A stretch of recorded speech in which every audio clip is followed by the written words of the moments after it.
Hablando de probabilidades, hay algunos elementos importantes a tener en cuenta en la estimación subjetiva de las mismas. Algunos son ejemplos de representatividad. Estos han sido experimentos realizados con grupos de personas que han demostrado, obviamente, este problema de la estimación subjetiva de la probabilidad y de las fallas en su concepción. El primer ejemplo es, ante la premisa de que se tiene un grupo de 100 profesionales varones, 70 de ellos sociólogos y 30 médicos, se hace la pregunta de cuál es la probabilidad de que al elegir uno de ellos sea médico. Pues la respuesta es automática, son 30 médicos en 100 profesionales, pues será 30 sobre 100, es decir, el 30%. Pero si se presenta que se escogió al azar un varón de 34 años de edad, casado, sin hijos, competente y admirado por su quehacer profesional, ¿cuál es la probabilidad de que sea médico? Se cambia la concepción y aquí viene de acuerdo a las ideas previas que tengan las personas en qué es un médico, o cómo sería un médico, o cómo sería un sociólogo, y olvidan y se olvida la probabilidad a priori. Esto es un ejemplo de insensibilidad a priori. Usualmente cuando se presenta este dato se piensa en un porcentaje diferente o no se tiene claridad en cuál es, siendo que la probabilidad a priori es completamente clara al decir que de 100 profesionales, 30 de ellos son médicos. Otro ejemplo es si tenemos dos hipótesis. En la hipótesis A, que decimos que en la urna hay 2/3 de bolas rojas y 1/3 de bolas blancas, y en la otra hipótesis dice que en una urna hay 2/3 de bolas blancas y 1/3 de rojas, es decir, al contrario. Y hacemos dos experimentos. En el primer experimento, de la urna se extraen 5 bolas con devolución y se obtienen 4 rojas y una blanca. Y el segundo experimento, de la urna se extraen 20 bolas, 12 de las cuales son rojas y 8 son blancas. ¿Cuál experimento demuestra con más fuerza la hipótesis A? El que lo hace es el segundo, en tanto tiene muchas más bolas, se extrae una muestra mucho más grande. Y esto pues es un ejemplo de insensibilidad. Es muy probable que se conteste otra opción o no se tenga claridad en cuál es la opción. Otra estimación subjetiva de probabilidad en cuanto a representatividad es esta. Se pregunta cuál de estas combinaciones es más factible si yo lanzo una moneda 6 veces. Cara, sello, cara, sello, cara, sello, cara, sello, cara, cara, sello, cara, cara, cara, cara, sello, sello, sello, todas caras, todas sellos, o sello, cara, sello, sello, cara, cara.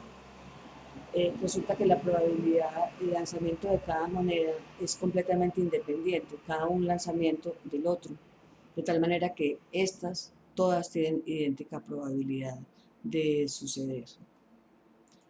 Es un ejemplo del equívoco sobre el azar. La probabilidad, pues como les decía, es la misma para cada caso. Esta es interesante, esta habla de la regresión al promedio. Es un ejemplo muy bonito. eh, eh, un piloto recién graduado realiza un excelente aterrizaje y recibe felicitaciones. Esto es una historia de una agencia aeronáutica. Otro piloto, en cambio, tuvo un aterrizaje inadecuado y riesgoso y recibió un memorándum superiores. Luego vuelven a salir al otro día a viajar. El primer piloto pues no estuvo tan bien, pero el segundo mejoró considerablemente. Entonces la aeronáutica considera que el estímulo es nocivo y que en cambio reprenderlo va a favor. Resulta que en realidad estas modificaciones obedecieron a una regresión al promedio. El individuo que hizo un aterrizaje perfecto, pues la única posibilidad que le queda en el futuro es repetirlo o hacer uno menos perfecto. Y del que hizo un aterrizaje terrible que cae y se mata, pues la única opción obviamente será mejorar. Entonces siempre hay una regresión al promedio en las situaciones que existen en la cotidianidad. Hay supravaloración de la experiencia subjetiva, esto nos pasa mucho a los médicos. es que lo que hemos vivido, lo que hemos experimentado, el caso que tuvimos exitoso o el caso que más recordamos porque fue o muy traumático, nos generó algún malestar. Entonces, estas experiencias subjetivas y la memoria nos juegan una mala pasada en el análisis de las probabilidades. Hay también otro es el ejemplo de ajuste insuficiente. Este también es un experimento muy interesante. A un grupo se le menciona que el 10% de los países representados en la ONU son africanos y se les pregunta cuál sería el ideal de representación.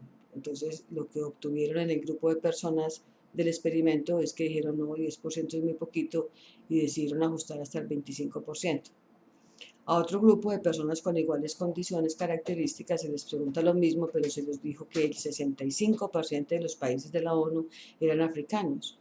En promedio, la respuesta que ellos dieron fue 45. Noten que la pregunta es la misma, solamente varía el ancla, el 10% y el 65%. Ellos aumentan un poquito, estos bajan un poquito, cuando en realidad lo que tendrían que haberse hecho es un análisis matemático como tal. Entonces, en estas aproximaciones también se evidencian ese tipo de problemas.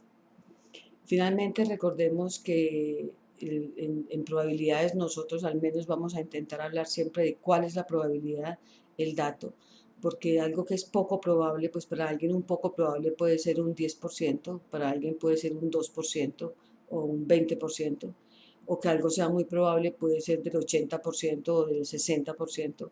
Entonces, en realidad, en el área nuestra tenemos que aprender a utilizar las probabilidades con sus valores específicos y tener muy clara la diferencia en que algo sea posible y algo sea probable.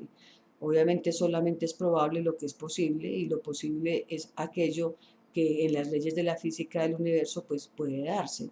Entonces, si algo puede darse o no puede darse, es posible y con qué frecuencia puede darse es lo que marca la probabilidad.